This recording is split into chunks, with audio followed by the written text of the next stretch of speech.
la foi qui me parlait. Et après m'être tourné, je vis 7 chandeliers d'or.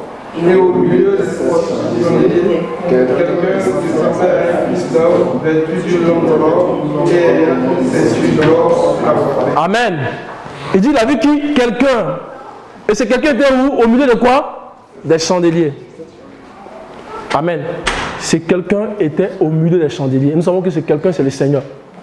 Et nous savons que la révélation des chandeliers, comme on l'a dit, nous est donnée en fait au verset 20. Nous savons que les chandeliers, ce sont les églises.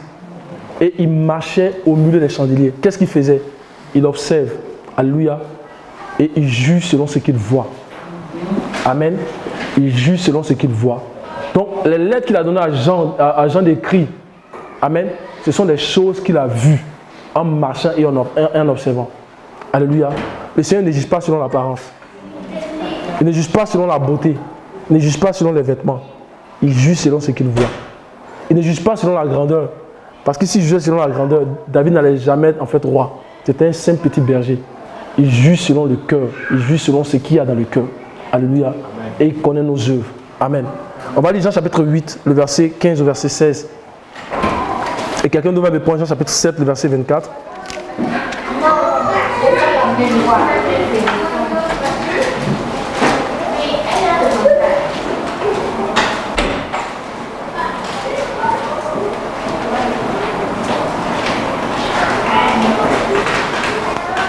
Jean chapitre 8, verset 15, verset 16, on y va. Vous jugez selon la chair, moi je ne juge personne. Et si je juge, mon jugement est vrai, car je ne suis pas seul. Amen. Il dit si je juge, mon jugement, comment mon jugement est vrai? Parce qu'il n'est pas seul. Il dit le Père est avec moi. Alléluia. Jean chapitre 7, verset 24.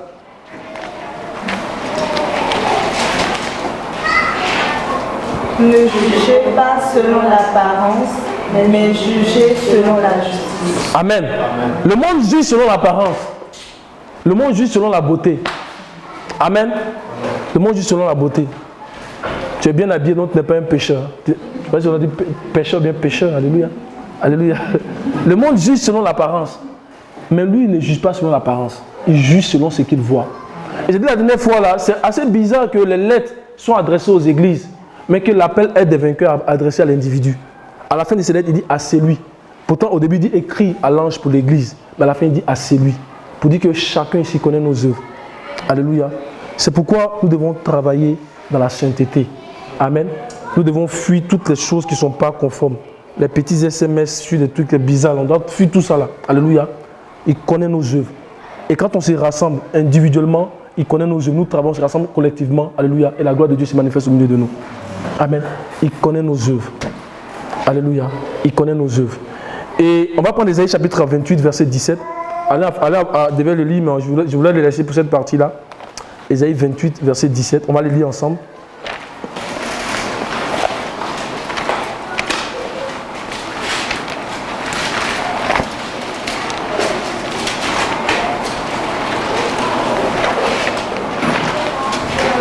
C'est bon, on peut le lire.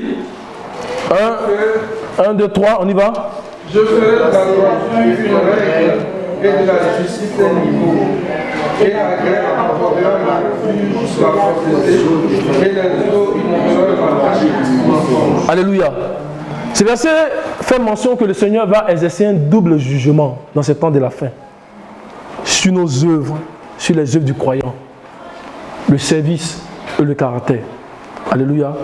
Il va juger notre caractère par rapport à lui, son caractère, parce qu'il nous permet d'y arriver. Il va juger notre service, la façon de rendre le service entre nous. Alléluia. Entre les frères. Il va le juger aussi. Donc il y aura un double jugement que le Seigneur est en train d'exercer dans ce temps de la fin. Alléluia. Le service et le caractère. Alléluia. Et dans le verset qui suit, il dit que la grêle et les eaux du décret divin vont venir pour emporter tous les refuges de la fausseté.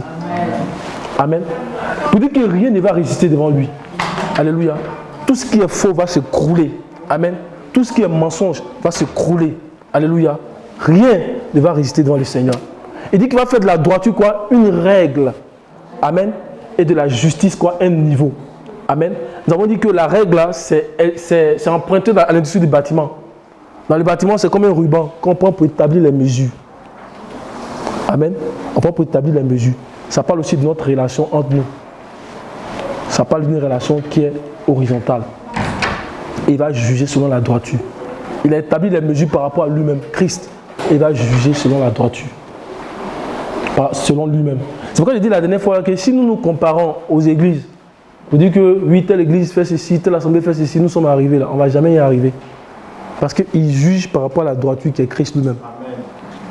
Si nous nous jugeons par rapport à un homme, je suis mieux, on ne va jamais y arriver. On doit se comparer à Christ. Là, on voit nos infimités et on prie pour qu'il nous aide à pouvoir devenir comme lui. Alléluia. Et il va faire de la justice un niveau. Quand on parle de niveau, on parle de la relation qui est verticale. Un niveau vertical, c'est-à-dire notre intimité avec Dieu. Notre capacité, notre habilité à mettre en pratique sa parole, à lui obéir. Le niveau. Amen. Donc il y a un double jugement que Christ est en train de faire en ce moment. Juger notre caractère et juger aussi notre service par rapport à lui-même. Alléluia. Souvenons-nous que cela doit arriver toujours dans la fin de ces temps. Dans la fin des temps. C'est dans la fin des temps. Parce qu'il avait déjà annoncé dans l'église de Daniel que dans la fin des temps, il y a beaucoup qui seront épurés. Il va épurer son église dans la fin des temps. Alléluia. On va aller dans Daniel chapitre 12. On va aller regarder rapidement. Daniel 12, verset 10. On va lire ensemble.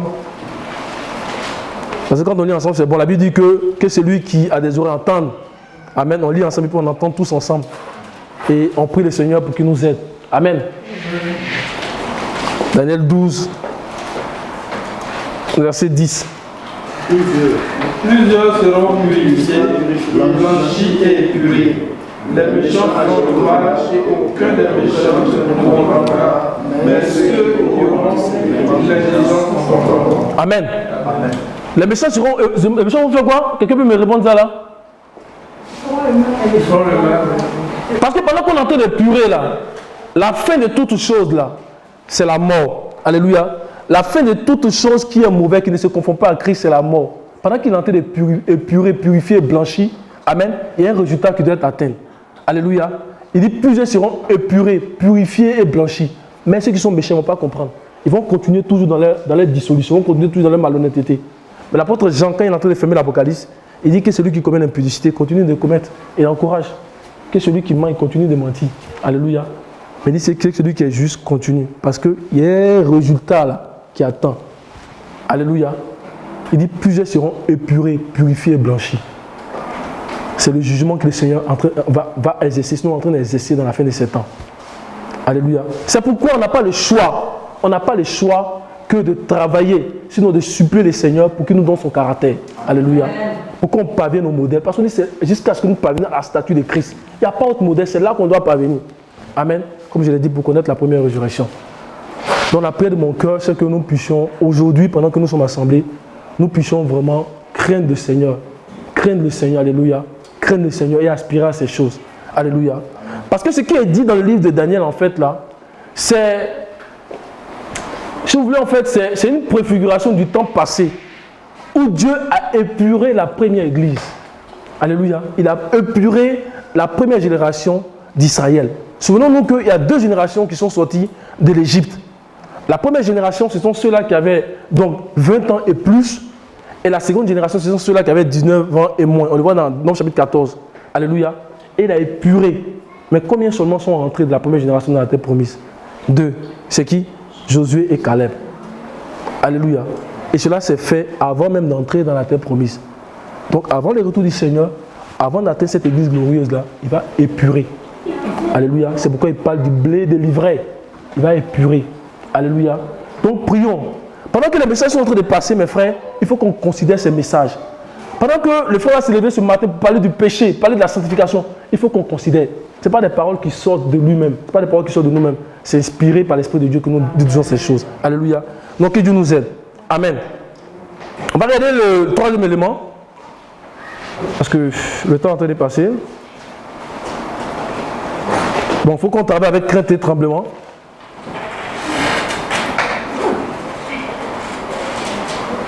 Donc, il y a quelque chose maintenant que le Seigneur, il a fini maintenant de se présenter.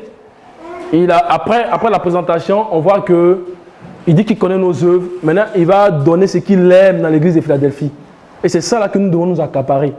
Mes frères, c'est qu'on va dire maintenant là. C'est ça qu'on doit s'accaparer. Alléluia. Si on veut parvenir à devenir comme Philadelphie. Amen. Alors, on était à quel verset déjà là? Non, Apocalypse. On a fini avec Daniel. Ouais. Verset 9. Jean-Philippe, tu peux lire ça s'il te plaît? Voici, je te donne de ceux de la synagogue de Satan. Non, tu peux remonter parce que... Tu vas laisser la partie là. Parce que tu as gardé. C'est ça là qu'on cherche. Amen. Vraiment. Je connais tes œuvres.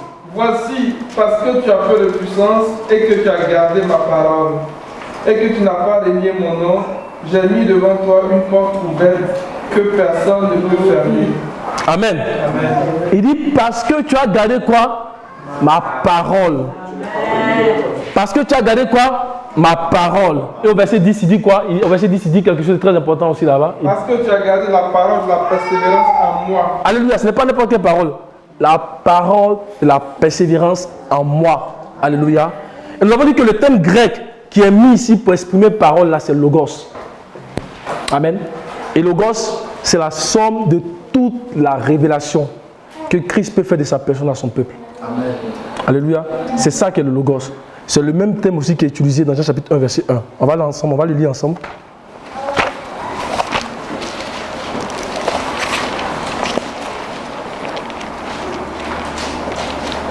Ce matin que j'étais assis, c'était pour ça que je pleurais pour ma propre vie. Pour dire, Seigneur, vraiment, il faut que je parvienne à ce statut. Pas de ma propre force, mais que tu m'aides.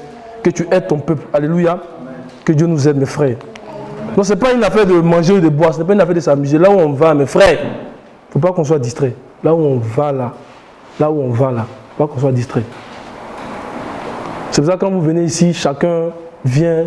On ne s'occupe même pas d'une affaire d'argent. Non, non, non. Parce qu'on veut travailler ensemble. On veut arriver à là. On veut arriver à là. Chaque matin, quand on se réveille, là, notre prière, quand notre cœur commence à battre, là, c'est d'arriver à là, à la statue parfaite. Amen. J'avais dit quoi déjà là? Jean 1, verset 1. On y va ensemble. Au commencement était la parole, et la parole était avec Dieu, et la parole. Elle était au commencement avec Dieu. Toutes choses ont été faites par elle, et rien de ce qui a été fait sans elle. En elle était la vie, et la vie était la lumière des hommes. Alléluia.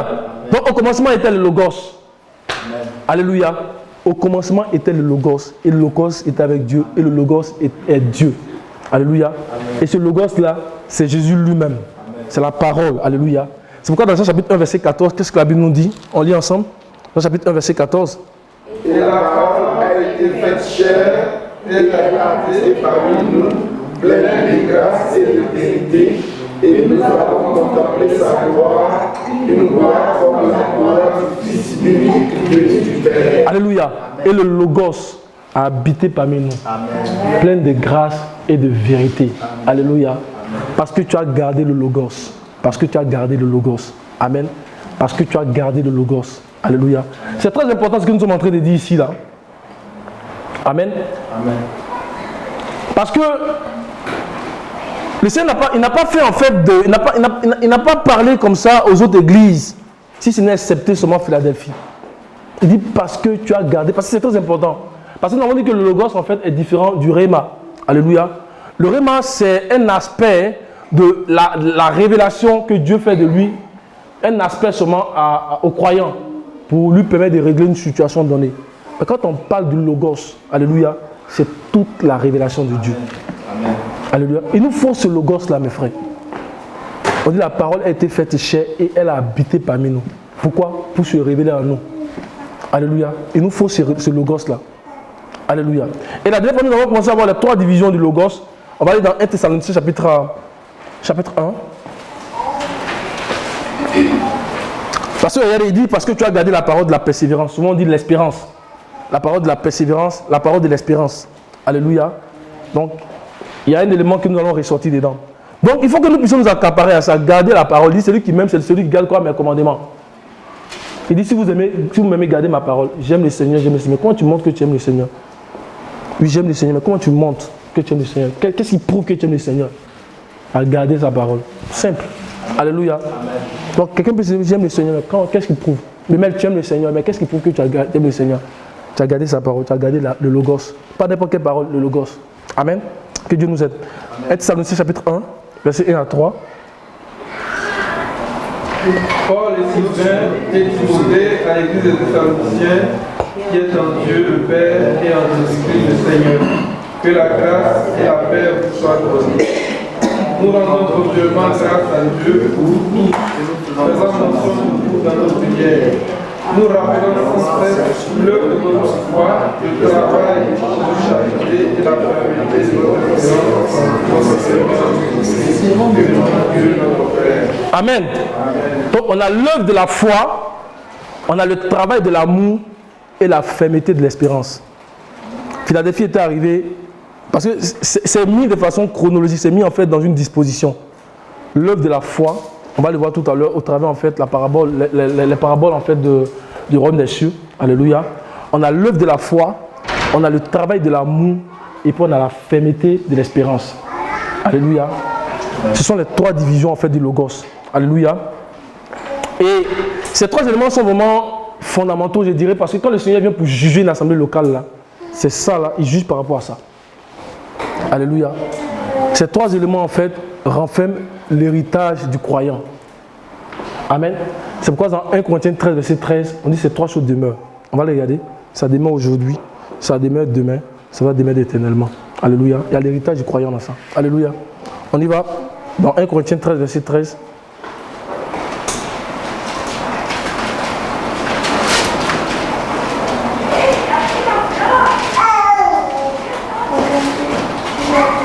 Maintenant donc, ces trois choses demeurent. On va les lire ensemble. Maintenant donc, trois choses demeurent. La foi, l'espérance, la charité. Mais la plus grande, c'est la charité. Amen. Donc ces trois choses demeurent. Aujourd'hui ça demeure, demain ça demeure et ça va demeurer éternellement. Amen. Alléluia. Donc ces trois choses en fait expriment en fait l'héritage, le trésor de Dieu là, c'est caché dans ces trois choses là. Alléluia. Donc l'héritage du croyant, il y a un tiers dans l'œuvre de la foi, il y a un tiers dans le travail de l'amour, il y a un tiers dans la fermeté de l'espérance. Mais comme je l'ai dit la dernière fois, on ne peut pas vivre l'œuvre de la foi si on n'est pas dans la foi. L'apôtre Jacques dit que tu as la foi, montre-moi tes œuvres. Alléluia. Ce n'est pas nos propres œuvres, ce sont les œuvres que Dieu a préparées pour nous d'avance. Alléluia. Donc on veut vivre la foi, mais souvent là, quand il y a des problèmes qui arrivent là, on perd la foi. Comment Dieu peut se révéler? Parce que la révélation de Christ qui fait de sa foi, parce que la révélation de Christ, il y a un tiers dans la foi, il y a un tiers dans l'amour, il y a un tiers dans l'espérance. Mais pour avoir la révélation de Christ qui est dans la foi, il faut être dans l'œuvre de la foi. Alléluia. Amen. Si tu n'es pas dans l'œuvre de la foi, on ne peut pas avoir cette révélation-là. Pour avoir la révélation de Christ qui est dans l'amour, il faut être dans le travail de l'amour. Alléluia. Pour avoir la révélation de Christ qui est dans l'espérance, il faut avoir la fermeté de l'espérance. Alléluia. Mais l'œuvre de la foi et le travail de l'amour sont en fait des efforts que nous fournissons ici, sur la terre, ici, pour gagner le monde visible. Mais l'espérance est liée au ciel. Amen. Alléluia. Et Philadelphie avait atteint ce niveau-là. Parce que tu ne peux pas avoir l'espérance si tu n'as pas l'amour, si tu n'es pas dans la foi. Philadelphie avait atteint ce niveau-là. C'est qu'on dit parce que tu as gardé la parole de la persévérance, la parole de l'espérance. Alléluia. On va lire Apocalypse chapitre 3, verset 10.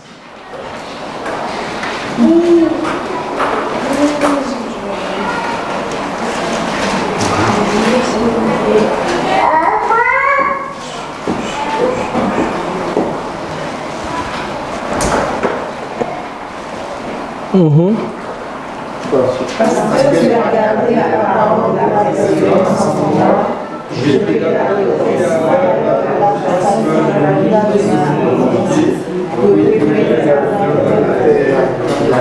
Quelqu'un me lit 1 Thessaloniciens 3, verset 3. Donc, regardez bien l'ordre chronologique, regardez un peu l'ordre, comment est-ce que c'est réparti.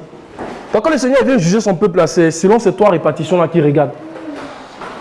On dit, Philadelphie a gardé la parole de la persévérance.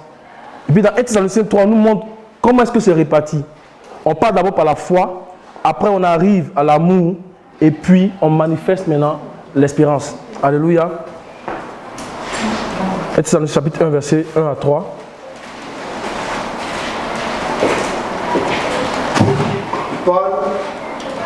Sylvain et Timothée à l'église des Thessaloniciens qui est en Dieu, le Père, et dans le Seigneur Jésus-Christ. Grâce et paix à vous. Verset 2.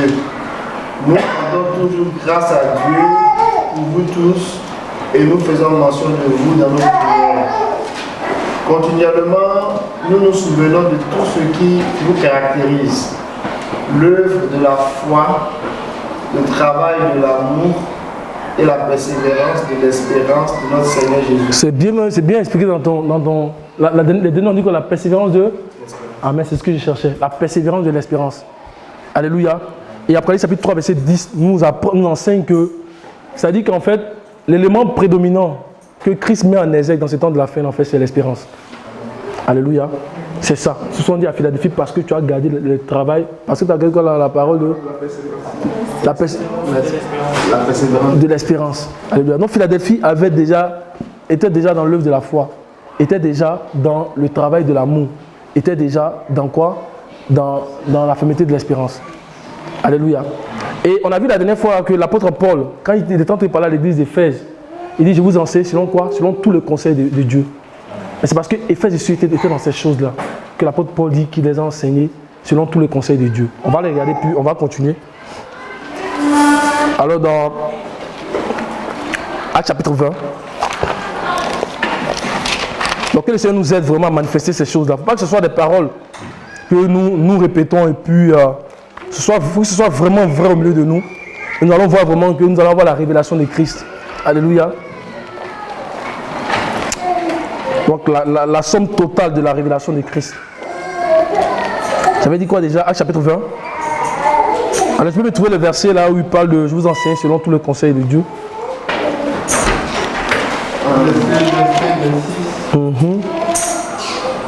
C'est pourquoi je vous déclare aujourd'hui que je ne suis plus du sang de vous tous. Verset 27. Car je vous ai annoncé tout le conseil de Dieu sans rien en cacher. Alléluia. Amen. Paul dit qu'à Éphèse qu'il a enseigné tout le conseil de Dieu, c'est-à-dire toute la révélation de Christ. Amen. Toute la révélation de Christ qui conduit, je vais dire en fait, à parvenir à la statue de Christ. Paul enseigne ça à Éphèse. Mais Éphèse ne pouvait pas recevoir toute cette révélation s'il n'était pas dans l'œuvre de la foi, s'il n'était pas dans le travail de l'amour et puis dans la fermeté de l'espérance. Regardons rapidement dans Éphésiens chapitre 1. Il y a deux éléments qui sont donnés ici. À partir du verset 15, on va le lire ensemble. C'est pourquoi, moi aussi, ayant entendu parler de votre foi au Seigneur Jésus, de votre charité pour tous les saints, je ne cesse de rendre grâce pour vous, faisant mention de vous dans mes prières, afin que le Dieu de notre Seigneur Jésus-Christ, le Père de gloire, donne un esprit de sagesse et de révélation dans sa connaissance, et qu'il illumine les yeux de votre cœur, que vous sachiez quelle est l'espérance qui s'attache à son appel, quelle est la richesse de la gloire de son héritage et de Amen. Donc on retrouve en fait ces éléments-là. Et on va voir que depuis les remarques que le Seigneur fait en fait aux 7 églises, on va retrouver tous ces éléments dedans. Que ce soit Éphèse, il parle de... On va regarder dans la lettre d'Éphèse. Jean-Philippe publié de la lettre d'Éphèse. Vous allez voir dans toutes les lettres, ça revient. Œuvre de la foi, travail de l'amour, et puis fermeté de l'espérance. Dans toutes les lettres, ça revient plus ou moins. Pour dire que tout est basé sur ça. Alléluia. Si tu peux le lire, Jean-Philippe. Écrit à l'ange de l'église d'Éphèse. Voici ce que dit celui qui tient les 7 étoiles dans sa main droite, celui qui marche au milieu des 7 chandeliers d'or. Je connais tes œuvres, ton travail et ta persévérance. Je sais que tu ne peux supporter les méchants. Voilà, on peut s'arrêter ici. Ici, il parle du travail et de la persévérance. Vous allez dans les autres lettres, vous allez voir la foi et tout ça. Alléluia. Donc ça revient. Donc les remarques que le Seigneur fait, c'est par rapport à ça. L'œuvre de la foi, le travail de l'amour et puis la fermeté de l'espérance. C'est pourquoi il dit que ces 3 choses demeurent. Ça demeure aujourd'hui, ça demeure demain, ça va demeurer éternellement. Le trésor du croyant est caché dans ces 3 éléments. Alléluia, dans ces 3 divisions. Amen. Donc quand Dieu vient, il mesure son peuple là. Il est mesure par rapport à ces 3 divisions là. L'œuvre de la foi, le travail de l'amour et la charité de l'espérance. Parce qu'il fut un temps où le Logos avait totalement disparu. Et le Seigneur exprime cela en fait dans la parabole du royaume des cieux. Vous allez voir que la parole du royaume des cieux, ça suit aussi un ordre chronologique. On va le voir assez rapidement. On va aller dans Matthieu chapitre 13. On va voir d'abord le temps de l'ignorance. où il parle en fait de la femme qui a mis en fait de quoi là même de... C'est quoi? Du levain. Alléluia. C'est ça, 3 mesures de... C'était l'époque vraiment de l'ignorance. C'est-à-dire que la parole de Dieu, c'est-à-dire la révélation de Christ, le logos avait disparu. Alléluia. Mais on va voir qu'au fur et à mesure qu'il est en train de toucher les autres paraboles là, il parle en fait de l'œuvre de la foi, il parle en fait de la fermeté de l'espérance. Amen. Alors, je pense que c'est dans Jean, Matthieu chapitre 13. Attends, je vais... Donc si souvent là vous attendez en fait dans les messages qu'on revient sur ça là, parce que c'est vraiment important. Amen. Que Dieu nous aide à manifester cela. À partir du verset 31, on va y aller ensemble. Il leur proposa une autre parabole et il dit: le royaume des cieux est semblable à un grain de sénévé qu'un homme a pris et semé dans son champ. C'est la plus petite de toutes les semences, mais quand il poussait, plus grand que les légumes et devient un arbre, de sorte que les oiseaux du ciel viennent habiter dans sa maison. Ce que je cherche, c'était le verset 33. On y va, verset 33. Il a dit cette autre parabole: le royaume des cieux est semblable à du levain qu'une femme a pris et mis dans 3 mesures de farine jusqu'à ce que la pâte soit toute levée. Nous savons que le levain, c'est un signe de malice. Le levain, en hébreu, le zéor, c'est un signe de méchanceté. Alléluia. Le levain, c'est ce qui vient pour, comme je vais dire, brouiller les pistes de la parole de Dieu. Alléluia. On dit que cette femme, elle a pris 3 mesures. C'est ça, non? Et puis elle a plongé ça dans la farine. Non, c'était l'époque de l'ignorance. Bon, au fur et à mesure qu'on va avancer dans la parabole, vous allez voir que le Seigneur montre comment est-ce que le logos a commencé en fait à ressusciter. Alléluia. Et regardons la parabole qui suit. La seule explication en fait de la parabole de blé délivré. Allons au verset 42. Non, au verset 44. On y va. Le royaume des cieux est encore semblable à un trésor caché dans un champ. L'homme qui l'a trouvé le cache et dans sa joie, il va vendre tout ce qu'il achète ce champ. Alléluia. Ça, c'est l'œuvre de la foi. Amen. Donc, il a trouvé le champ et il allait vendre tout ce qu'il veut, tout ce qu'il a venu acheter le champ. Par la foi, il a acheté le champ à cause du trésor. Alléluia. Ça, là, c'est l'œuvre de la foi. Et ce qui va suivre là, on va voir que c'est l'espérance. On y va, le verset 45. Le royaume des cieux est encore semblable à un marchand qui cherche de belles perles. Il a trouvé et il a... Amen. Il a cherché jusqu'à trouver. Amen. Alléluia. C'est la persévérance, c'est l'espérance. Amen. Alléluia. C'est lié à l'espérance. Et quand il y a l'espérance maintenant, après maintenant, c'est les fruits. Le verset qui suit. Le royaume des cieux est encore semblable à un filet jeté dans la mer et ramassant des poissons de toute espèce. Alléluia. Quand tu persévères, quand tu as l'œuvre de la foi, que tu persévères, tu es dans l'espérance, quand tu jettes les filets, tu commences à ramasser. Alléluia. Tu commences à ramasser, il y a des poissons de toute espèce que tu ramasses. Alléluia. L'œuvre de la foi, le travail de l'amour et puis la fermeté de l'espérance. Il faut que ce soit les choses que Christ retrouve en nous. Parce que c'est avec ça qu'il nous mesure. Il nous mesure. Alléluia. C'est pourquoi il dit que quand bien même je vais avoir les mystères de la science et tout ça là, si je n'ai pas la charité, il dit je suis comme un cymbale qui résonne. Alléluia. Il dit voici mon commandement. C'est quoi? Aimez-vous les uns les autres. Voici mon commandement. Aimez-vous les uns les autres. L'amour aussi, c'est vraiment important. La foi est vraiment importante. Alléluia. Amen. La foi dans les œuvres de Dieu. Donc quand Christ rentre ici pour nous mesurer, il ne mesure pas, c'est ça. Il nous regarde là, l'œuvre de la foi, le travail de l'amour, la charité. Donc quand le Seigneur nous aide vraiment à avoir la foi dans toute forme de situation, à manifester la foi. Alléluia. Qu'il nous aide vraiment à manifester l'amour au milieu de nous, à nous aimer les uns les autres. Alléluia. Et qu'il nous aide également aussi à garder l'espérance. Amen. Sur le royaume des cieux. Alléluia. Je pense que je vais m'arrêter ici. Après là, avant de terminer, on va regarder peut-être l'avertissement. Puis prochainement, là, je vais venir directement pour passer, je vais dire en fait à la promesse qu'il fait à l'église de Philadelphie. Parce que la promesse ici est vraiment importante.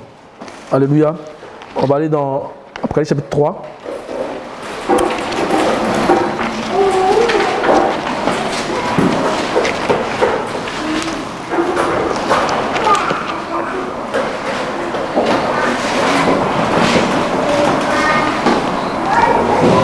Je vais lire le verset 11.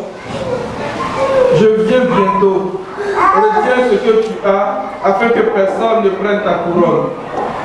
Celui qui vaincra, je ferai de lui une colonne dans le temple de mon Dieu, et il n'en sortira plus. J'écrirai sur lui le nom de mon Dieu et le nom de la ville de mon Dieu, de la nouvelle Jérusalem qui descend du ciel d'auprès de mon Dieu et mon nom nouveau. Amen. Amen. Il dit, je viens bientôt, retiens ce que tu as. Donc bien vrai que Philadelphie n'a pas eu de reproches. Je encourage à retenir ce que nous avons. C'est vraiment important. Il dit retiens, parce que c'est la couronne. Quand on parle de couronne, j'ai dit qu'on parle de victoire. Alléluia. L'apôtre Jean a vu le Seigneur qui avait plusieurs diadèmes sur sa tête. Ça parle des victoires que le Seigneur a remportées. Alléluia. Il dit retiens, quand on parle de couronne, retiens cette victoire, de la persévérance dans le travail. Il dit retiens cette victoire. Alléluia. Donc le diable va chercher, l'ennemi va chercher les enseignements, les faux enseignements, les fausses doctrines vont chercher à venir pour s'accaparer. Alléluia, de notre couronne. Mais il faut qu'on dise non. Il faut qu'on retienne cela. Alléluia. Il faut qu'on retienne cela. Donc ce que le Seigneur aimait, en bref, c'est vraiment de garder la parole. Mais pour avoir cette révélation du Christ, il faut être dedans. Il faut être dans la parole. Amen. Il faut être dans les 3 éléments qu'on a mentionnés. Il faut être dedans. Et quand on commence à grandir aussi, il faut garder l'humilité. Il faut qu'on retienne ce qu'on a. L'orgueil peut venir enlever cela. Le mensonge peut venir enlever cela. Il faut qu'on garde ce qu'on a. Il dit retiens jusqu'à la fin. Et quand il parle de cela dans le chapitre 24, il dit même celui qui persévérera jusqu'à la fin sera sauvé. Alléluia. Que Dieu nous aide. Amen. Je serre ta parole.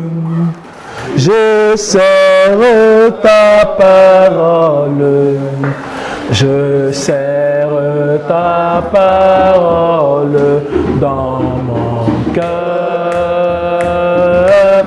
Je serre ta parole. Oh, je serre ta parole. Je serre ta parole dans mon cœur. Afin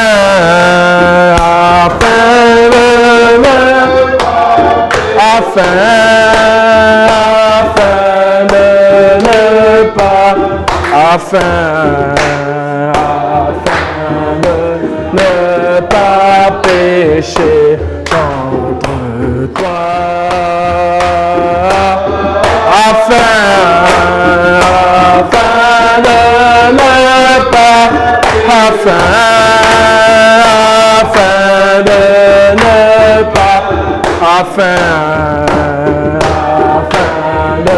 ne pas pécher contre toi.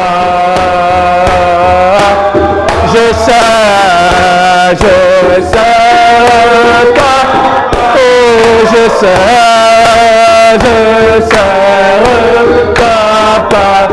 je sais pas, je sais ta parole dans mon cœur,